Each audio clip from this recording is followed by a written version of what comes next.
Panic. Sometimes it's fun to take a little swim. Do not stand up though. This water is pretty shallow, where we could stand up in a majority of the river, but it's not a good idea, especially as water gets higher and higher. It has a lot of force. If your foot slides down into a rock and there's all of this water pressing behind you, it's going to be near impossible to get that foot back out. The water could push you over and to a low oxygen environment, not a place where you want to be. The best thing if you fall out of the boat, Is that Kevin? the boat's probably going to be right there. Reach up, we have a ring around the boat called the OS line. If anyone knows what that stands for, it's outer safety, you potty mouths. I'm just kidding. So grab hold of that. If somebody comes up to you and they're on the edge, grab them by the lapels here. Do not grab their arm, do not grab their head, their hair, their helmet, not a good idea. If you grab them by this and you just fall back, it's really easy to get somebody into the boat, even if they're quite a bit larger than you. If you feel like you're struggling to get them in the boat, you can always dunk them.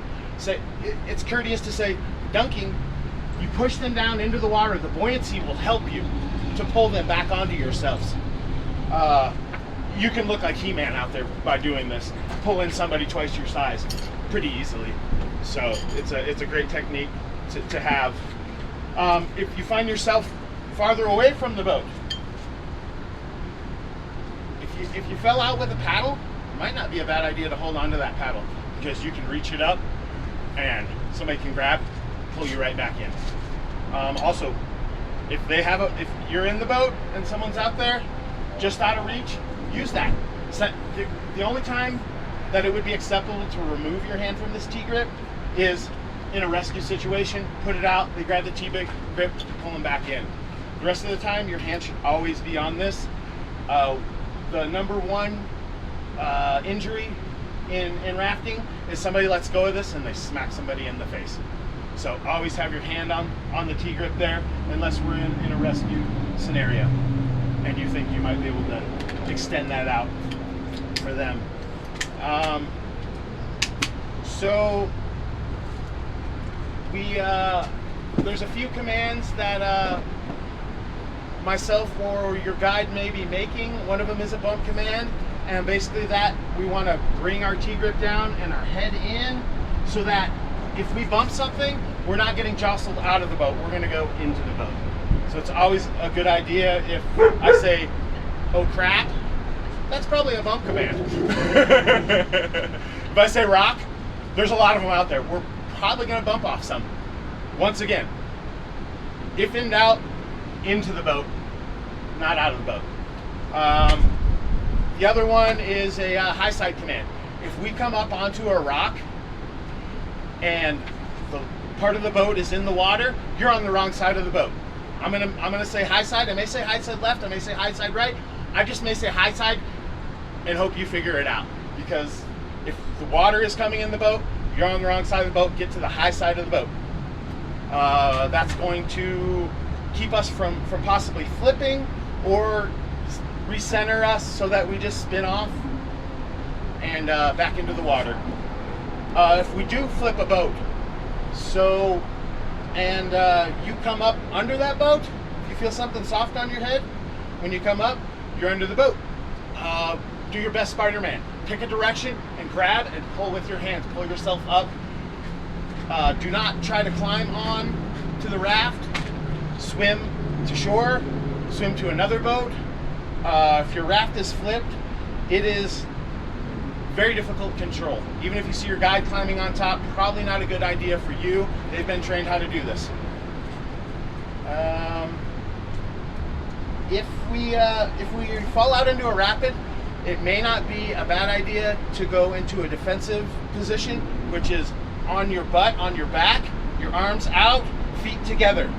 We don't want to be spreading our feet. That can be a dangerous situation.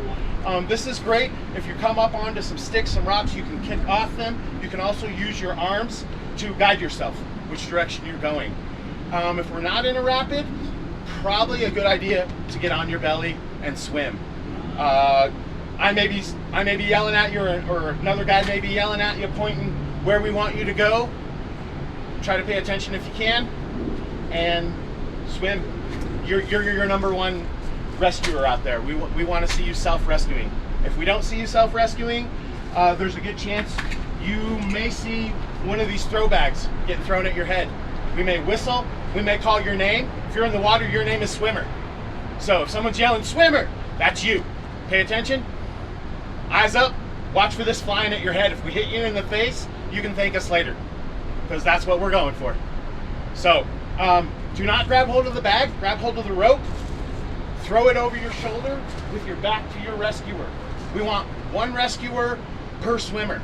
If we got somebody coming up on our boat and we all jump to that side to help them, guess what?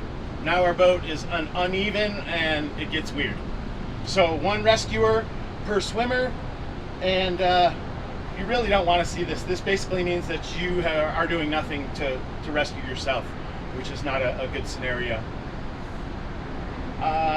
If you are in the water and you're coming up on some sticks, some rocks, a lot of times these are strainers, which, just like when you throw noodles in a bowl, the water goes through, the noodles don't. You're the noodle. You don't want to be the noodle. So try to stay away from these if possible. If it's not possible and you're coming up on one, climb. Get up on top of it. You definitely don't want to be stuck in it. If you are, it's better to have a leg stuck in it than to have a head stuck in it. So definitely, if you can't get away from it, get on top of it. Anything I missed there? Any questions?